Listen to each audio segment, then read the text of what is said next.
دریا دی مان تے کھلو کے پڑھدا پیا منظر ویکھنا قبلہ دریا دی مان تے ایک نکا سارا بال مٹی دے کھڈاونے نال کھیڑدا بیٹھا ہے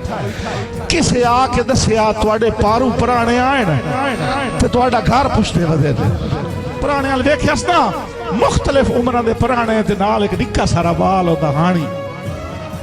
جی بھائی زیغم فریدی صاحب خصوصاً توجہ کرنی ہے جی تشریف رکھو جی بابا جی ویکھیاس نا اپنے ہانی نو تے مسکرانا ہے تے اگو ہانی مسکرا پیا ہے دورو انگل کر کے آکھیا سو آؤ ساڑا گھارے پرانے ٹورن لگے نا تے جڑا دا ہانی آئی نا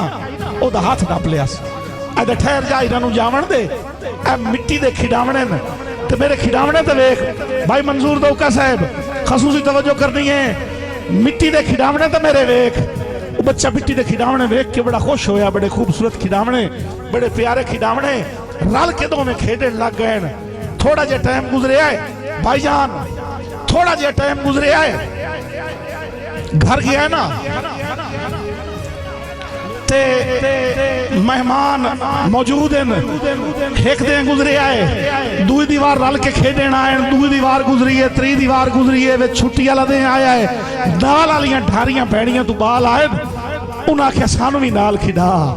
اس کے نا نا نا نا میرا آیا ہوا ہے پاروں بیلی ہون توجہ کرے آئے ارشاد وٹو تیرا انتظار آئی میرا آیا ہوا ہے پاروں بیلی عصمت سگلا میرا آیا ہوا ہے پاروں بیلی میں کھیڈنا ہے او دے نال او بچو ایک ترکھا ساجد راکب ترکھا بندہ ترکھا بال ہو گئے ہویا ہو سکے اے تے پرانا ارشاد وٹو گھران لیا گھر واگ جامنا ہوندہ ہے اے تے پرانا ہے اس تے دمی گھر واگ جامنا ہے تو ہٹ کے ساڑے نال کھیڈنا ہے ہون توجہ کرنی ہے اللہ تو انہوں سلامت رکھے بھائی جان سگلا صاحب اللہ تو انہوں سلامت رکھے میں پوری محنت کرنا پیا فقیر دی نوکری ہے اگر میری قسمت تے تواڈی مرضی بھائی جان حضور دیہاڑے دو گزرین سکولو وٹے آئے نا تے ویڑج نظر ماری اس بیلی کوئی دے پوچھیا میرا بیلی کی دے گیا انہاں کہو تو گھر واگ گئے بڑا پریشان ہو گیا ہے چھوٹ گیا سو تو بستا باج ہو گیا دریا علی پاسے کیسے لے گئے ہونی بیڑی چڑھے ہیں توجہ کرے آئے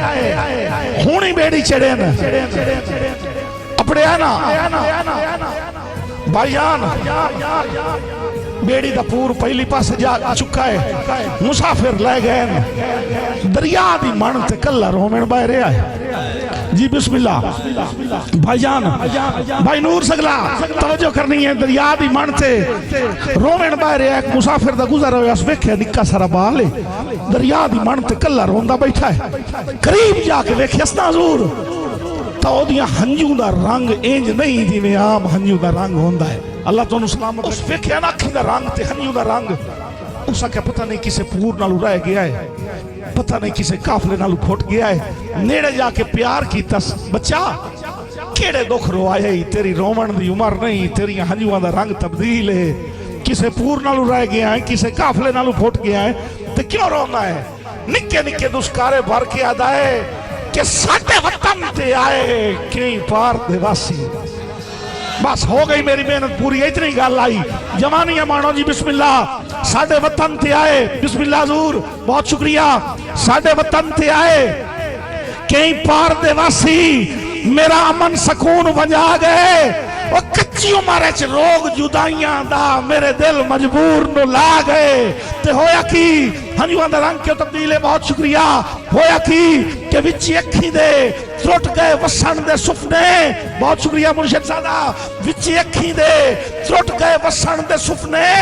تائیں اتھرو رنگ بدلا گئے او کچھ آکے بھی ہجر مکا چھڑے کچھ ملک دے میں کھا گئے